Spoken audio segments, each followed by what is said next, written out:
Samantala, dumarami na ulit ang mga pasahero sa Parañaque Integrated Terminal Exchange o PITX isang araw matapos magpasko. Para sa update, magbabalita live mula sa PITX si Mobile Journal, Evan Tarique.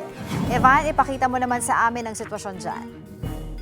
Angela, tuloy-tuloy pa rin nga yung pagdating ng mga pasahero dito sa PITX matapos na magpasko. Sa ngayon, currently ikutin natin yung lagay ng terminal ngayon. Sa mga oras ito yung entrance ng terminal, may kita natin no, na mahaba ang pila sa ngayon. May kita natin, lalabas pa yan ng terminal kung saan umaabot na dito sa labas ng terminal yung pila ng mga tao nga gustong pumasok dito sa loob ng terminal. Pagdating naman natin dito sa may kabilang side kung saan yung gate 5, ito yung isa sa mga gate na talagang pinupuntahan at tinatambayan ng mga pasahero para mag-antay ng kanilang susunod na biyahe. Ayan, may kita natin na marami pa rin talagang tao at yung iba dahil wala na maupuan, dito na lang sa sahig sila umuupo. Pero kung ikukumpara natin, Angela, no, ngayong araw doon sa mga nakaraang araw,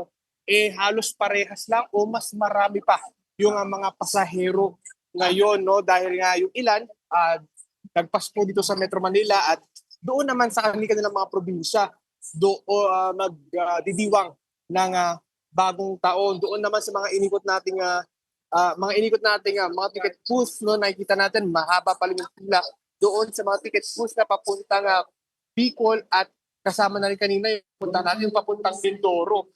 Mahaba yung mga pila doon at yung ilang mga pasahero nga na ating nakausap na nagtsatsagang pumila doon, halos mga 4-3 oras na sila nga nakapila doon para nga bumili ng ticket. Pero unfortunately, sa huling pakikipag-usap natin sa kanila, baka mamayang gabi pa yung kanilang tickets na makuha. Pero paalala naman nung mga otoridad dito, bawal pa rin yung pagdadala ng mga matutulis na bagay, flammable materials, at yung mga flammable materials, pati na rin yung mga lighter, no? Dahil sa entrance pa lang, kukumpiskahin na yan.